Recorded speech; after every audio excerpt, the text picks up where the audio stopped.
Shalom semuanya. Welcome to our talk show hari ini.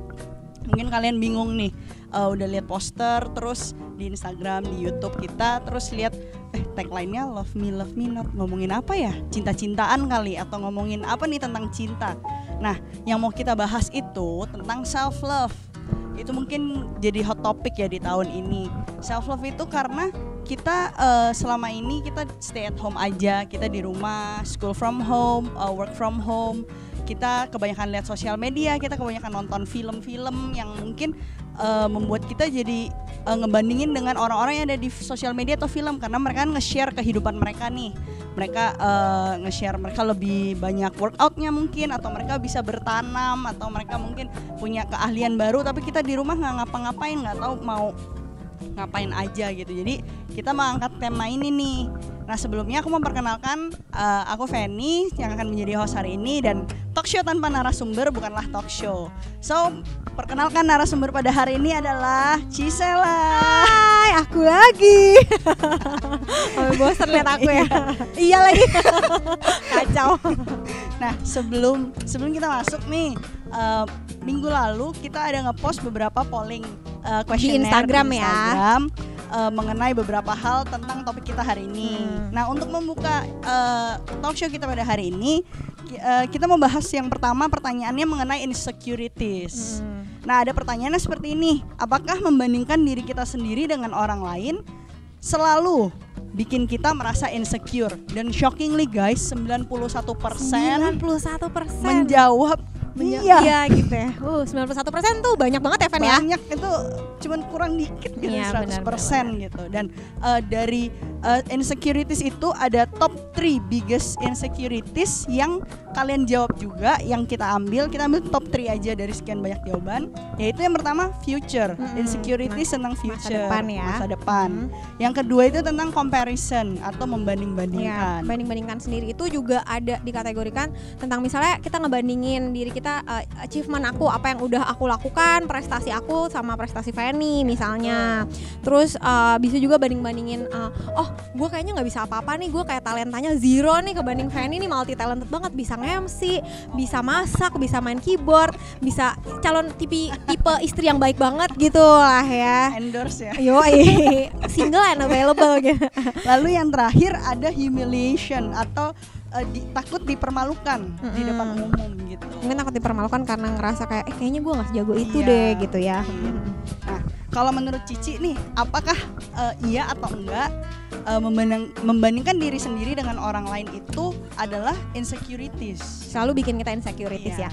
Nah, teman-teman, kalau menurut aku pribadi, ketika kita membandingkan diri kita sama orang lain, itu bisa jadi iya dan tidak menjadi insecurities itu berarti kita memandang kayak diri kita nggak mampu gitu ya. Kenapa aku bilang iya dan tidak? Karena gini, tipe manusia ada yang berbeda-beda. Ada yang tergolong dalam 91% yang tadi, yang kalian yang menjawab bahwa ketika kalian membandingkan diri kalian dengan orang lain itu akan membuat kalian jauh lebih insecure atau lebih rendah diri. Tapi ingat, ada 9% teman-teman yang menjawab bahwa membandingkan diri sendiri sama orang lain itu nggak apa-apa, sah-sah aja gitu ya. Nah, dengan dua kategori, yang 91 dan yang 9% ini, kita bisa melihat bahwa ada tipe-tipe orang yang ketika dia membandingkan dirinya sama orang lain, sama pencapaian orang lain, sama body goalsnya orang lain gitu ya, dia merasa lebih rendah diri. Tapi juga ada 9% orang yang merasa bahwa dengan dia membandingkan diri dengan orang lain itu justru akan memacu dia untuk jauh lebih baik, jauh lebih maju, bisa mencapai lebih banyak lagi. Yaitu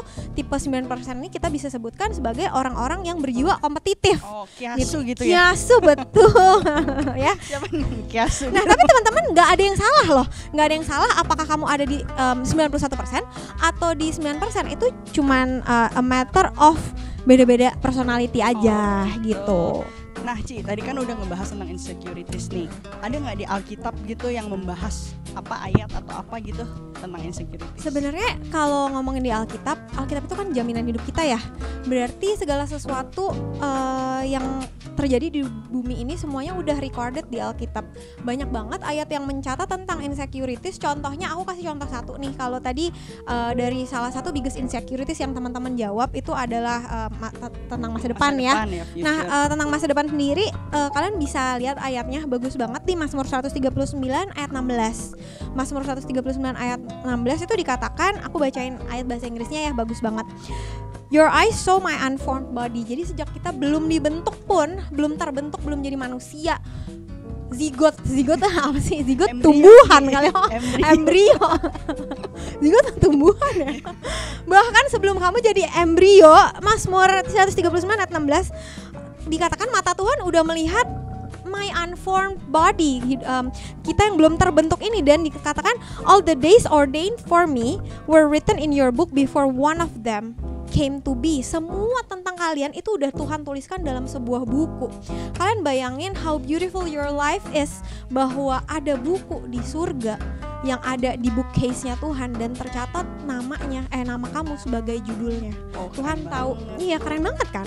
Tuhan tahu awal dan pertengahan dan akhir tentang cerita kamu. So kamu nggak mesti takut dengan by knowing this, kamu nggak harus insecure lagi tentang masa depan kamu, karena semuanya kamu tahu udah ditulisin sama Tuhan. Dan pasti, ya. Dan kita tahu nggak mungkin dong Tuhan nulisin sesuatu yang jelek tentang kita, bener ya? Itu sendiri cuma di Mazmur 139 ayat 16, atau ayat yang paling sering kalian baca mungkin di Matius 6 ayat 31, itu tentang hal kekhawatiran. Janganlah kamu khawatir akan apa yang kamu makan, minum, pakai, masa depan segala macam, semuanya Tuhan yang jamin. Itu cuma masa depan tentang ayat tentang menjamin insecurity kita tentang future, dan masih banyak lagi ayat-ayat di Alkitab. Kalau makanya rajin baca Alkitab gitu ya. Bolong-bolong. Pesan sponsor. Terus Ci, kan tadi bahas nih kalau ada perbandingan juga yang bikin kita memicu kita atau memacu kita, atau ada yang membuat kita makin down. Berarti kita harus secara tidak langsung mengenal diri kita sendiri. Ya, kita harus tahu kita ada di 91 atau 9. Iya, benar. Nah, tapi di polling kita juga kita bertanya nih, apakah kalian mengenal diri kalian sendiri? Cuman 60% yang menjawab mengenal. Berarti masih 40% tuh lumayan banyak loh. Iya, hampir setengah, benar. Gitu. Nah, lalu gimana nih? Apakah mengenal diri kita sendiri dengan self love ini berhubungan atau gimana?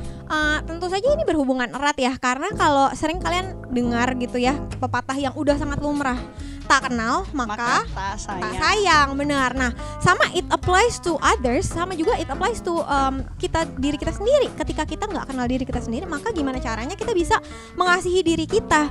Nah, that's why buat teman-teman yang belum terlalu mengenal seberapa dalamnya diri kamu sendiri, kamu nggak tahu siapa kamu nggak tahu kamu sukanya apa, kamu nggak tahu kamu tujuannya mau kemana. Nah, ini penting banget ketika kamu mencari jati diri kamu dalam pengenalan diri kamu. Ini penting banget untuk kamu mencapai suatu level dimana kamu bisa mengasihi diri kamu sendiri. So aku mau bilang hari ini bahwa mengenal diri kamu sendiri adalah pintu masuk untuk kamu bisa mengasihi diri kamu sendiri. Good point. Berarti kalau kita tanya should we compare ourselves to others, balik lagi ya Ci, kita harus mengenal diri kita sendiri karena itu pintu masuk untuk self love sendiri. Iya, betul. Nah, kalau ngomongin self love tuh apa sih? Dan kita udah juga melakukan questionnaire itu juga. Menurut teman-teman, nih teman-teman sendiri loh yang jawab ya. Ada, kita mengambil top 3 answer seperti biasa. Kalau kita jawab semua jadi top berapa ratus gitu ya. Banyak banget gitu. Wow. Nah, yang nomor 3 nih, confidence katanya. Self love adalah confidence. Bener, self love kita harus punya percaya diri, positive attitude terhadap kita. Dan yang kedua itu menghargai dan menerima diri sendiri. Itu tadi udah kita bahas. Melalui pengenalan diri awalnya ya. Nah, lalu yang top 1 ini yang paling best answer, mengasihi diri sendiri sama dengan mengasihi orang lain. Itu banyak yang jawab ya. Alkitabiah ya teman-teman, puji Tuhan ya. Tapi jangan cuma dibaca itunya doang. Gawat. Nah, itu bisa dijelasin nggak sih maksudnya gimana mengasihi diri sendiri itu gimana maksudnya? Nah, benar banget ketika kita bilang, banyak teman-teman yang jawab di kolom questions itu bahwa kita harus bisa mengasihi diri kita sendiri. Kalau nggak gimana caranya kita bisa mengasihi orang lain gitu ya. Nah, tapi kita mesti tahu bahwa ada level tertentu di mana kita bisa mencapai the right level of loving ourselves. Kita bisa misalnya ini the right level, ini yang tidak terlalu mengasihi diri sendiri, dan ini juga ada yang terlalu mengasihi diri sendiri itu juga salah gitu. Segala sesuatu yang berlebihan salah juga. Salah juga. Nah, ketika seseorang tidak terlalu mengasihi diri sendiri, akhirnya dia jadi mengasihani diri sendiri. Iya, self pity. Contohnya gini, ketika aku membandingkan diri aku sendiri sama orang lain, sama Fanny nih. Fanny mah enak, anak tunggal, segala-segala mah nggak usah di-sharing. Fanny mah semuanya lihat nih, makanan nggak pernah di-sharing, akhirnya jadi segede gini. Kalau gue makanan dipalakin mulu sama kakak gue gitu kan, misalnya gitu. Nah, Fanny mah hidupnya enak, dia mah hidupnya enak, dia mah kalau mau sekolah gampang, orang tuanya punya tabungan, orang tua aku nggak punya tabungan. Dia mah ya wajar lah kalau dia bisa main piano, dia dari kecil dilesin, aku nggak ada duit buat ngeles. Wajar lah baru kayak gini. Terus pada akhirnya ketika orang ini tidak mencapai level mengasihi diri seperti yang tadi kita bilang, akhirnya dia mengasihani diri sendiri. Ya udah deh, aku emang I will never be like her, karena drama banget ya jadinya. Iya, tapi ini mungkin drama kesannya, tapi emang benar-benar terjadi gitu loh. I will never be like her karena emang aku diciptakan di dunia ini nggak seenak dia hidupnya. Aku nggak akan pernah bisa kayak dia karena aku never gonna be good enough gitu. Nah, ketika orang ada di dalam level ini, mereka cenderung mengasihani diri sendiri dan menjadikan diri sendiri sebagai victim. Victimize yourself. Kamu mulai menyalahkan diri kamu sendiri. Kenapa aku tercipta Tuhan memilih aku untuk lahir di keluarga seperti ini? Kenapa aku nggak bisa ini itu? Kenapa aku udah belajar mati-matian buat SBM tapi aku nggak bisa go through gitu. Akhirnya kamu cuma mengasihani diri sendiri dan itu membuat kamu menghalangi kamu untuk mencapai tujuan kamu gitu. Ketika kamu nggak bisa mengasihi diri sendiri. Nah, itu yang di bawah nih, Van ya. Ini yang benar, ini yang di bawah, dan level yang ada di atasnya. Iya, di atasnya banget gitu, di langitnya banget adalah ketika when you love yourself too much. Benar ya. Too much itu dalam artian gini, yang kayak tadi aku bilang, too much of one thing is never good gitu. Kalau kamu berlebihan segala sesuatu nggak bagus gitu. Menurut kamu, oh ya minum vitamin bagus ya, lu minum aja vitamin mulu. Kalau nggak lu overdosis ya gitu kan. Sama, lu juga bisa overdosis mengasihi diri sendiri. Itu dimulai dari apa? Level paling ceteknya egois. Oh betul. Benar ya, apa-apa mau gue yang dimenangin. Benar. Maunya dalam pertemanan, dalam keluarga, dalam apa, maunya dimengerti dan tidak mau mengerti. Benar, maunya egois semuanya tentang gue. Yang penting memuaskan gue, yang penting gue happy, yang penting gue damai sejahtera. Lu mau mikir apa bodo amat. Ya terserah gitu. Nah, level paling buruknya itu egois. Terus udah gitu di atasnya egois ada lagi narsis. Yang selfie itu. Bukan narsis. Nah, mungkin kita seringkali berpikir narsis itu cuma sekedar rajin selfie. Bukan, narsis itu adalah ketika menganggap diri sendiri itu jauh lebih penting dibandingkan anything else. Wow. Iya, sok kepentingan banget loh gitu ya. Gitu ya, Ci. Iya banget. Nah, ketika kamu menganggap diri kamu harus paling penting dibandingkan yang lainnya, nah itu juga salah gitu. Dan apa tadi, egois, narsis. Terus yang paling atas adalah lebih parah lagi, ada lagi. Wow. Yang paling parah lagi nih. Yang paling parah lagi tuh ketika kamu nyampe ke level self-centered. Ketika kamu merasa the world has to revolve around you gitu ya. Kayak planet aja. Kayak lagu rohani. Tapi kalau lagu rohani kan everything revolves around you, tapi Jesus. Bukan elu gitu. You're not Jesus. Nah, iya. Nah, tapi seringkali ketika when someone love themselves too much gitu, dia jadi memiliki kecenderungan untuk jadi self-centered, segala-segala ya gitu. Segala-segala harus ada keuntungannya buat gue. Kalau nggak ada keuntungannya buat gue, ngapain gitu. Kalau misalnya nggak ada, ya gitu, jadi self-centered, segala-segala mau dimenangin, mendewakan diri sendiri. Benar. Dan akhirnya menjadi mengidolakan ya. Iya. Nah, ketika kita mengidolakan diri kita sendiri, dosa, ya? Iya benar, jatuhnya jadi dosa gitu. Nah, hari ini teman-teman untuk memudahkan setiap kalian untuk mengerti konsep ini yang tadi ya, di level paling bawah itu ketika kamu nggak bisa mencapai aktualisasi itu, kamu mengasihani diri sendiri. Terus ini yang oke, ini yang lebay nih. Nah, hari ini aku akan kasih kalian semua contoh melalui ini. Wow, magic. It appears magically. Nah, teman-teman, aku hari ini mau kasih kalian ilustrasi. Nih ya, anggaplah yang tengah. Ya, boleh bukain. Yang tengah ini adalah level yang tepat untuk mengasihi diri sendiri. Let's say mengasihi diri sendiri yang tepat adalah waktu, takut tumpah. Waktu amount of water itu just nice. Benar, cuman segini. Nggak kepenuhan, nggak kesedikitan. Let's call these 3 glasses ini adalah tabung cinta kalian. Ketika kalian nggak bisa love yourself enough, kalian cuman ngisi mungkin tabung cinta kalian cuman keisi segini doang, not even half.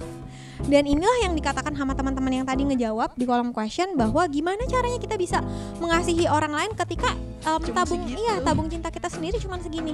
Waktu kita share sama orang lain, misalnya kita share sama yang ini, waktu kita share sama orang lain, punya kita jadi dikit banget gitu. Dan pada akhirnya kita akan semakin self pity, kita akan mengasihani diri sendiri karena kita nggak penuh.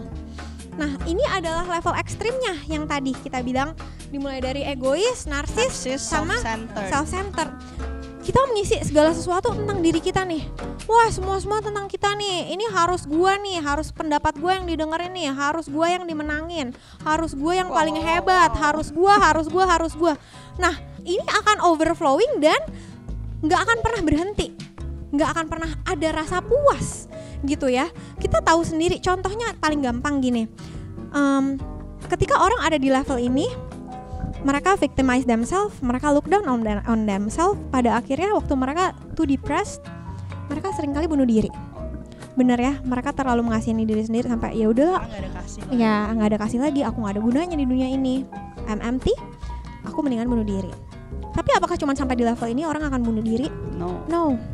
Sekarang kita banyak melihat orang yang ada di posisi sini, mereka punya fame, mereka punya duit, mereka punya mereka punya teman, mereka punya, kesannya buat kita ngelihat hidup mereka punya segala sesuatu. And yet mereka bunuh diri. Kenapa? Karena mereka terus membandingkan diri mereka dengan yang lebih. Ingat teman-teman, di atasnya langit ada langit. Benar, ketika kita terus membanding-bandingkan diri kita dan kita nggak akan pernah ngerasa puas, nggak akan nyampe. Makanya sampai kayak gini, kita luber. Ketika kita luber, kita akan terus haus, mau isi lagi. Sementara tabung kita ini nggak tambah gede. Yang kita perluas bukan hati kita, tapi kita terus nambahin isinya, tapi hati kita nggak diperluas. Pada akhirnya kita juga yang di posisi ini juga bisa depres, juga bisa bunuh diri. Bener? Nah, kenapa yang actual self ini or the right amount of self love ketika tabung cinta kita ini benar-benar cuma sampai sini, adalah teman-teman harus perhatikan. Ingat perintah yang tentang kasih, bukan tentang cinta ya, tentang kasih. Yang pertama adalah betul, kasihlah Tuhan Allahmu dengan segenap hatimu, dengan segenap pikiranmu, dengan segenap akal budimu.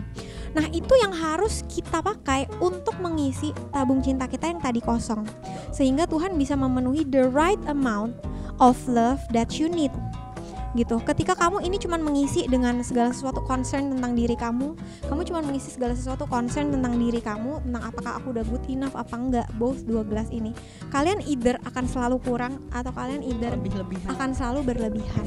Tapi ketika kamu mengingat prinsip kasih yang utama, yaitu kasihilah Tuhan Allahmu, Tuhan akan senantiasa yang mengisi tabung cinta kamu, tabung kasih kamu, sehingga no matter kamu share ke sini, waktu kamu share ke sini, untuk kita mengasihi sesama, kita mengasihi sesama, kasih kita kepada Tuhan itulah yang akan senantiasa merefill tabung kasih kita sampai kita reach the right amount again, ketika kita mengasihi Tuhan gitu. Wah, so good banget nih, Ci. Jadi kita harus tahu nih takaran kasih kita yang bener tuh harusnya segini. Benar. Bukan maksudnya harus segini, maksudnya ilustrasinya gitu. Jangan lebih, jangan kurang. Benar. Pas kayak di pom bensin gitu. Ya, pas udah pas ya dari 0. Gitu. Nah, tapi kan ini membahas semua dari diri kita nih. Gimana kalau misalnya yang membuat kita nggak bisa self love itu justru karena pola asuh dari orang tua kita sendiri yang menghambat kita.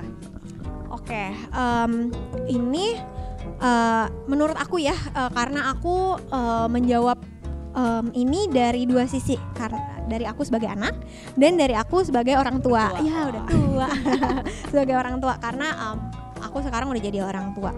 Nah, memang mohon maaf, mostly orang tua zaman dulu memiliki kecenderungan untuk membandingkan anaknya dengan anak orang. Ya, lu dibandingin nggak, Fen? Enggak sih. Oh iya, lu nggak ada perbandingan, lu nggak punya kakak adik gitu ya. Nah, aku bagiin pengalaman aku sendiri ya.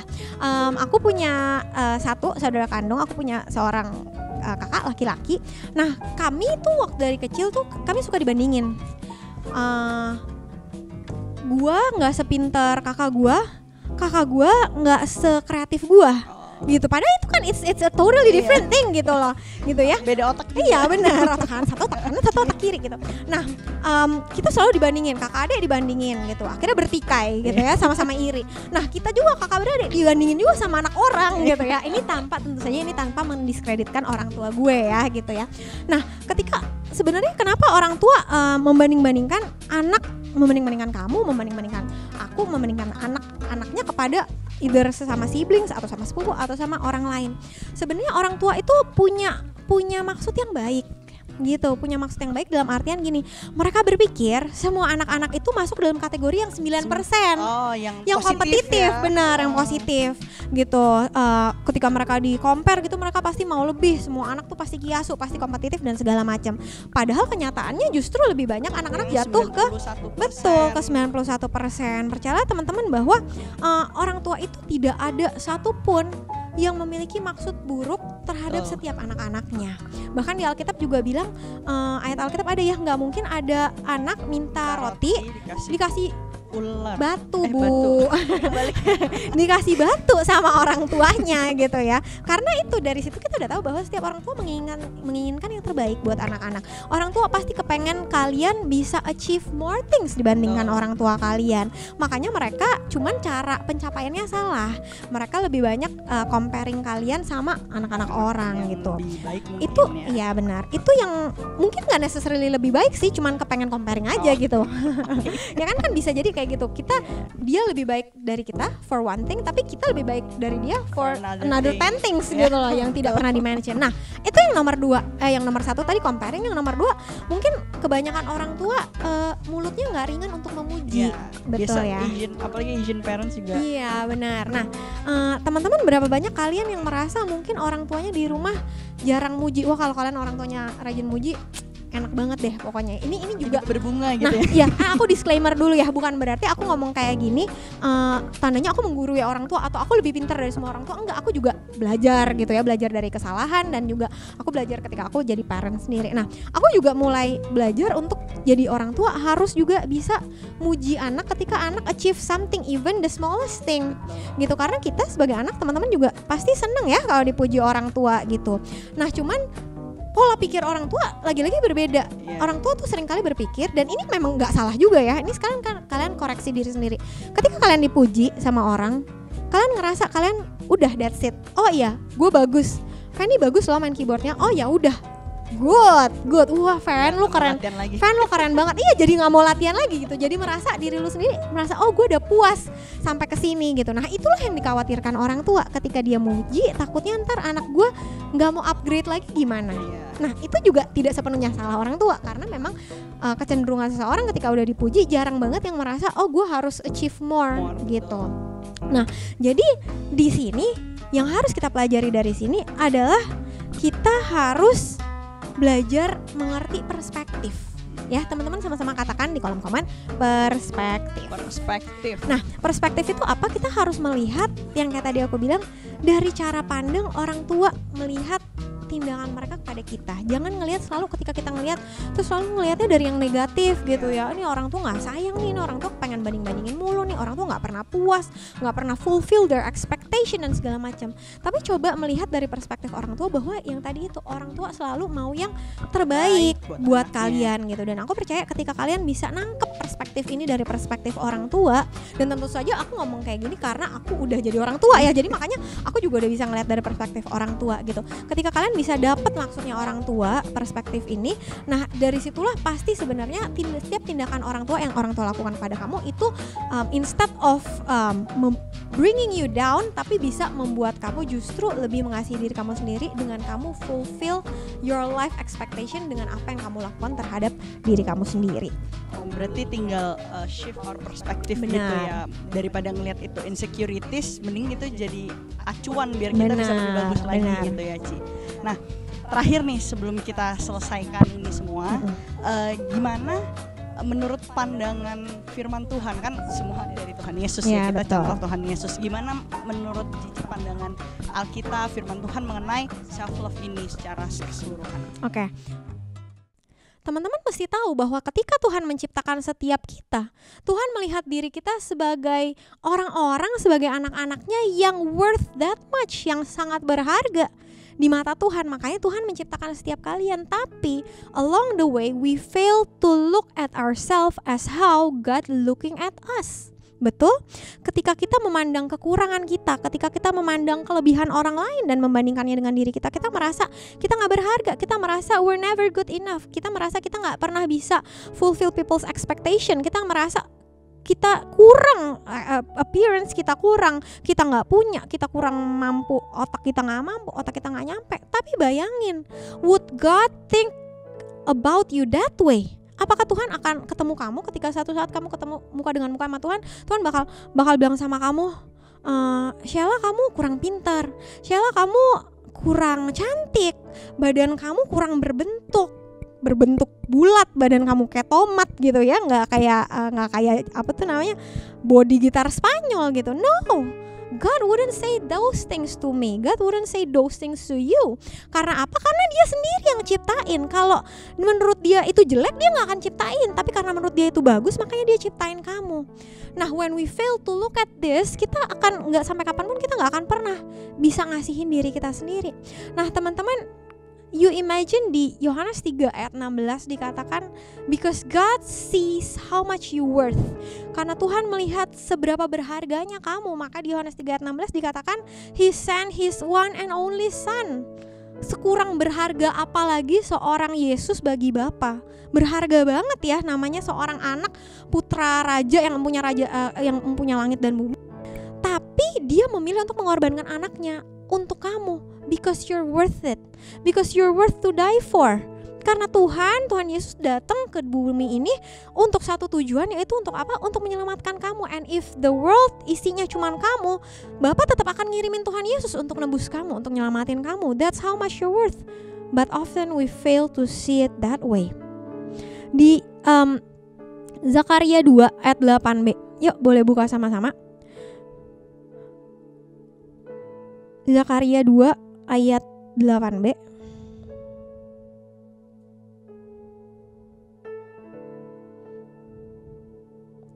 Zakaria 2 ayat 8b dikatakan, siapa yang menjamah kamu berarti menjamah biji mata Kristus, menjamah biji matanya. Kamu bayangin, semua orang di dunia ini bisa pegang tangan kamu, bisa pegang bahu kamu, bisa pegang punggung kamu, bisa pegang dengkul kamu atau jari kaki kamu even.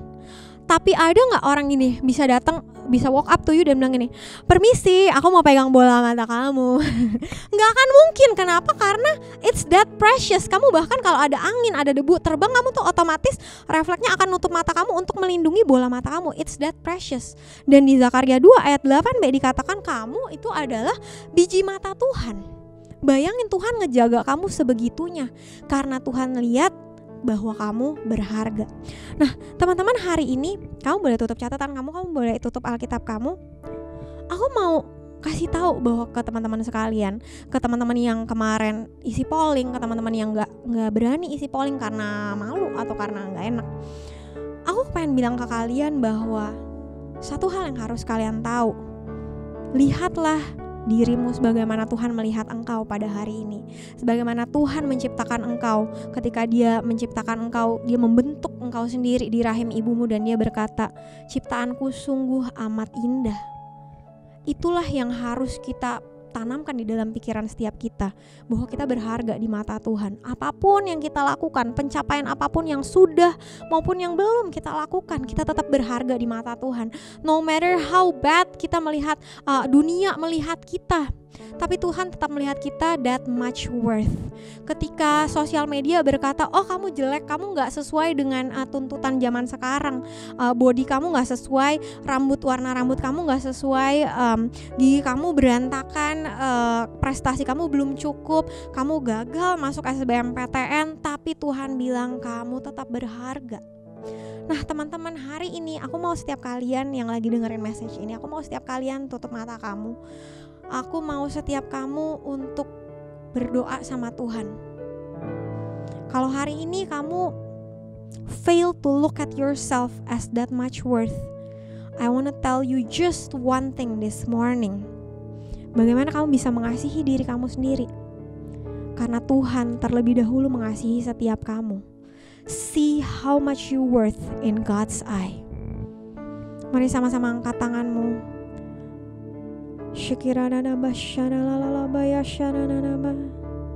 Terima kasih Tuhan. Kami tahu Tuhan setiap kami berharga di mata Tuhan, bahwa Engkau membentuk buah pinggang kami Tuhan Yesus dari sejak di rahim ibu kami Tuhan. And as your Bible says, Engkau telah menuliskan setiap halaman dalam hidup kami Tuhan. Bahkan sebelum kami dijadikan Tuhan, kami mengucap syukur Tuhan. Ajar kami Tuhan setiap hari untuk bisa melihat how much we worth, how much you think we worth in front of your eyes. Terima kasih Tuhan, terima kasih Yesus. Mari teman-teman, kalian boleh buka hati kalian boleh nyanyikan lagu ini sama-sama aku. Ku berharga di matamu, mulia dalam pandanganmu. Katakan ku berharga di matamu, Yesus yang mengasihiku. Ku dipanggil, ku ditebus, dijadikan milik kesayanganmu. Ku dibentuk, ku diciptakan untuk kemuliaan-Mu. Katakan ku dipanggil, ku ditebus, dijadikan milik kesayangan-Mu. Ku dibentuk, ku diciptakan untuk kemuliaan-Mu. Terima kasih Tuhan. Teman-teman, pada siang hari ini aku mau challenge setiap kalian yang saat ini sedang mendengarkan message ini di rumah kalian masing-masing. Kalau kalian saat ini ngerasa bahwa kalian gak punya apa-apa, kalau kalian gak bisa apa-apa, bahwa all you can do is failure, kalau bahwa kamu adalah suatu kegagalan, bahwa kamu gak bisa mengasihi diri kamu sendiri for everything that you have done. Mungkin kamu telah melakukan kesalahan, kamu ngerasa kamu gak berharga lagi. Teman-teman, ayo aku mau setiap kalian yang kalau if you feel that way, mari angkat tanganmu, mari buka hatimu pada pagi hari ini, pada siang hari ini. Because God, Tuhan Allah yang menciptakan kamu pada hari ini mau mengisi kembali tabung kasih-Mu dengan kasih Tuhan. If only you let Him to fulfill tabung kasih-Mu hari ini. Mari buka tanganmu, mari sembah Tuhan. Syikiralabaya syaralabaya syaralabaya. Kau penuhi setiap kami Tuhan, Kau penuhi setiap tabung kasih kami hari ini Tuhan. Kalau kami seringkali kami merasa kami gak berharga, kalau kami mengalami kesulitan untuk mengasihi diri kami sendiri Tuhan, hari ini Tuhan biarlah kasih-Mu yang membukakan mata setiap kami, agar kami bisa melihat how much we worth in front of your eyes, supaya kami bisa mengasihi diri kami sendiri sama seperti Kristus yang lebih dulu mengasihi kami Tuhan. Kau jamah setiap anak-anak-Mu hari ini Tuhan yang tune in di ibadah JC Tuhan pada siang hari ini Tuhan. Aku berdoa Tuhan Yesus, penuhi setiap mereka dengan kasih-Mu Tuhan. Setiap mereka yang selalu mengasihani diri sendiri Tuhan, yang victimize themselves Tuhan Yesus, Tuhan aku berdoa Tuhan, penuhi setiap mereka dengan kasih-Mu Tuhan. Engkau berharga di mata Tuhan. Teman-teman, Engkau berharga di mata Tuhan. Engkau berharga di mata Tuhan. Terima kasih Bapa, terima kasih Tuhan. Kami mengucap syukur karena kasih-Mu itu adalah satu-satunya yang membuat kami cukup Tuhan. Kasih-Mu yang selalu memenuhi setiap kami Tuhan, sehingga kami bisa berkata I'm enough because you have fulfilled every one of us. Terima kasih Bapa, terima kasih Tuhan Yesus. Saat ini aku berdoa Tuhan untuk setiap teman-teman yang lagi stay tune pada siang hari ini Tuhan Yesus. Ajar setiap setiap kami Tuhan untuk senantiasa yang pertama mengasihi Engkau lebih dari segala apapun Tuhan Yesus yang ada di dunia ini, sehingga kasih-Mu sendiri yang bisa membuat kami bisa mengasihi diri kami dan bisa mengasihi orang lain. Terima kasih Bapa, terima kasih Tuhan Yesus, kami mengucap syukur sebab kejadian kami dahsyat dan ajaib yang Engkau perbuat dan jiwa kami menyadarinya. Buat setiap kami menyadari keajaiban karya-Mu di dalam hidup kami Tuhan. Terima kasih Bapa, terima kasih Tuhan Yesus. Kami mengucap syukur untuk ibadah hari ini Tuhan. Terima kasih untuk praise and worship. Terima kasih untuk message yang udah kami dengarkan Tuhan melalui talk show hari ini Tuhan Yesus. Kami percaya Tuhan, biarlah firman Tuhan, kebenaran firman Tuhan itu yang akan mengubahkan setiap kami di dalam nama Tuhan Yesus. Terima kasih Bapak, sebelum kami offline dari online service kami hari ini Tuhan Yesus, kami mau buka tangan kami angkat tangan kami siap untuk menerima berkat daripada-Mu. Teman-teman, orang-orang yang berharga yang dikasihi oleh Tuhan, pulanglah dengan membawa berkat dari Allah Bapa, persekutuannya yang manis dengan Allah Anak dan Allah Roh Kudus, itu yang akan menyertai engkau dan setiap langkahmu, membuat engkau menjadi pemenang, bahkan lebih dari pemenang, mulai hari ini, besok, sampai selama-lamanya, sampai Tuhan Yesus menjemput engkau di awan-awan yang permai. Mari yang percaya menerima berkat Tuhan hari ini, sama-sama katakan amin. Amin. Selamat hari Minggu teman-teman, God bless you.